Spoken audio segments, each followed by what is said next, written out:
that is the price to pay. And it's a high price. Let me tell you, to stand before God and bear your soul until He comes and meets you hour after hour is a high price to pay.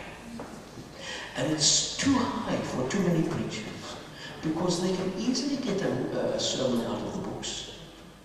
And then they go and present that, and of course they know better, more than any of the others. They've had theological training, they know how to handle these things, and they've got experience, and they can put it across easily. And they miss the breaking. That's the price. That's the price. And if you miss that breaking, your ministry will be ordinary. Be good, be biblical, but ordinary. And I don't want an ordinary ministry. I want God to come in every now and again, swept along with the power of God. You can't determine these things, but God is in control, and we can hand these matters to Him. So that's the price of revival. And then notice the purpose of revival. There, the purpose of revival, there in the verse. And the glory of the Lord filled the house. The fire came down from heaven and consumed the burnt offering and the sacrifices, and the glory of the Lord filled the house. My friend, it's the glory of God that's necessary to be revealed. It's the glory of God. It's not our glory. It's not the glory, not even the salvation of the lost. It's not even the blessing of Christians. It's not the establishment of our church or our denomination. It's not the vindication of our doctrines.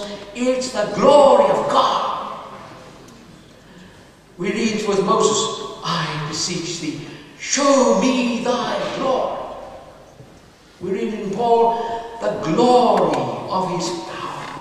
And John says, we beheld his glory. Oh God, show us the glory. Oh God, may we enter into that place where thou dost manifest thyself to us, and thou dost pour thyself out upon a group of people like this who are hungry after God. Come to us and pour thyself out upon us, Lord. Cause our hearts to break in thy presence. The purpose of revival, the glory of God. And the product of revival. Look what he says in verse 3. And when all the children of Israel saw how the fire came down and the glory of the Lord upon the house, they bowed themselves with their faces to the ground upon the pavement and worshipped and praised the Lord, saying, for he is good, for his mercy endureth forever. There was a sense of awesomeness. They bowed themselves on their faces to the ground. Interesting, friends, that they fell on their faces, not on their backs, but their faces on the ground.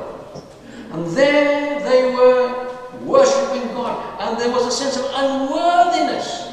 Who is the God that he should come to us? And there was a sense of joyfulness. They praised the Lord, for his mercy endureth forever.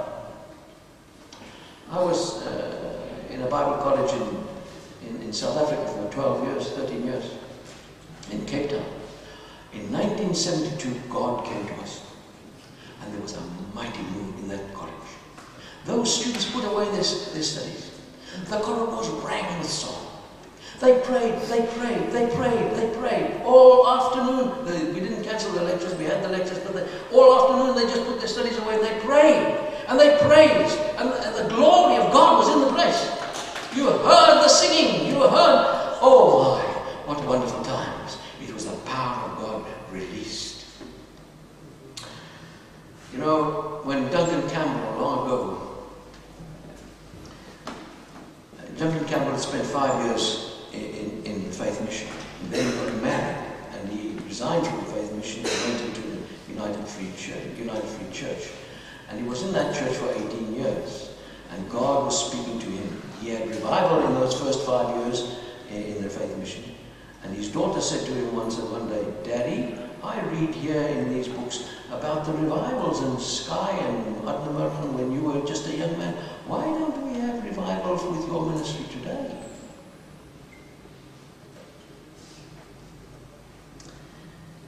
He said, I sought God. I didn't know what to do. He said, I went into my office and I knew what I should do. I want to get back to where I left the path. He'd built up 2 good congregations in the meantime, and now God was speaking to him again. He said those 18 years were dry, barren years, even though he built up the congregation in his own heart. He said, I was kneeling in my study. I was prostrate on the floor in my study, lying on the ground. He said, Sheena came in. She was 16 years of age, my daughter. She came to me and saw me. It was time for tea. She was coming. She came to call me for tea. She went to me and she took my shoulder and she said, Daddy, whatever it costs, go through with God. He said, I owe everything to Sheena.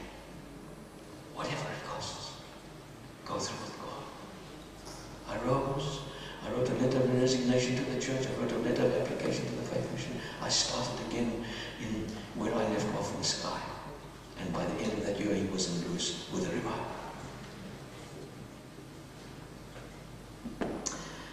When I stand at the judgment seat of Christ and he shows me his plan for me, the plan of my life, as it might have been had he had his way, and I see how I blocked in here and checked in there and would not yield my will there be grief in my Saviour's eyes?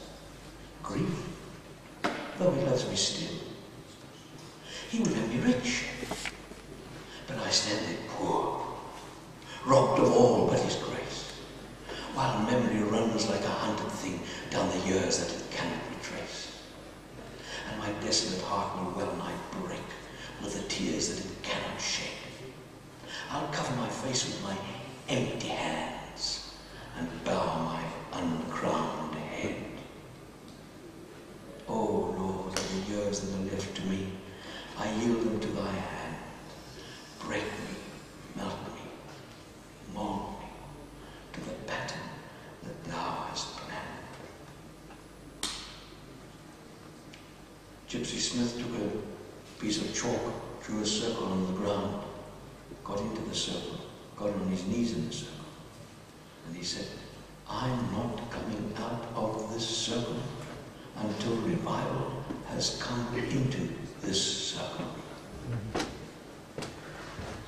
Anybody want some chalk?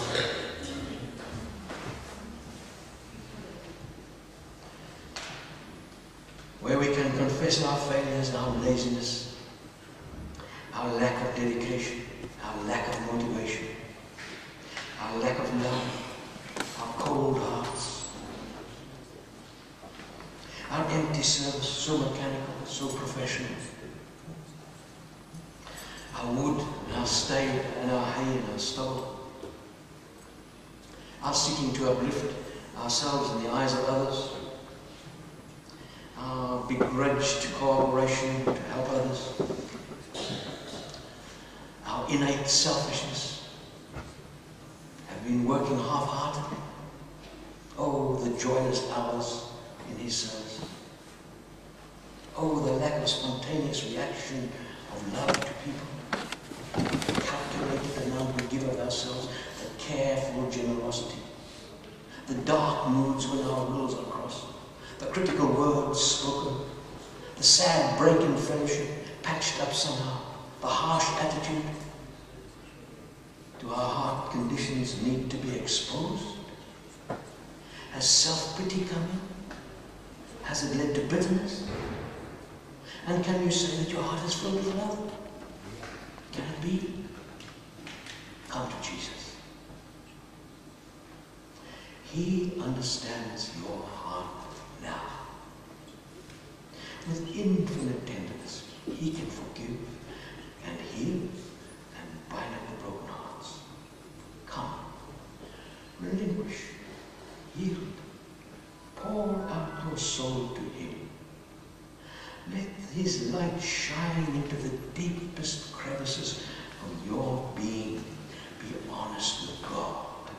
Don't try and cover up. He will clasp you to his bosom. He will do the job well. circle, friend. Lord, revive me. In 1904, when Camden Morgan and F.B. Mayer went down to see the Welsh revival, they got out of the train and walked along the platform and found a policeman. And they said, "Tell me, sir, where is the revival?" And the policeman drew himself up to his full height and he said, "Here, sir. Here. The revival is my heart." You say that? Shall we not bend before him and confess our need, even now?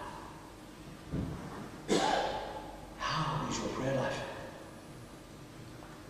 How deep has it gone? Are you still paddling in the shadows, saying the same prayers that you prayed 4 years, 5 years, 10 years ago?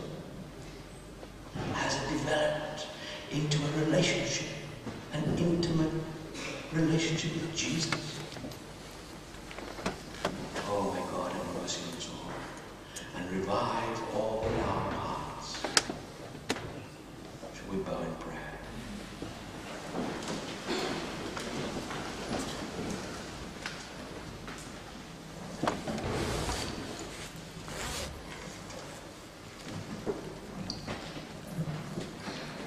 Dear Lord, we do thank Thee that we can open our hearts to Thee this evening. Thou seest us each one, we all need Thee. We need the power of God to break into one meeting after another. We need to move onto a supernatural plane. We need the breaking through of God. Oh, blessed Lord, teach us these things. Bring us into an intimate relationship with Thyself, so that when we emerge, we will be able to say like those on the road to Emmaus, "Did not our hearts burn within us while He talked with us in the way?" And with Moses, as he came from the mount and had to shield his face with the glory, put a veil over his face, because he'd heard the speaking voice.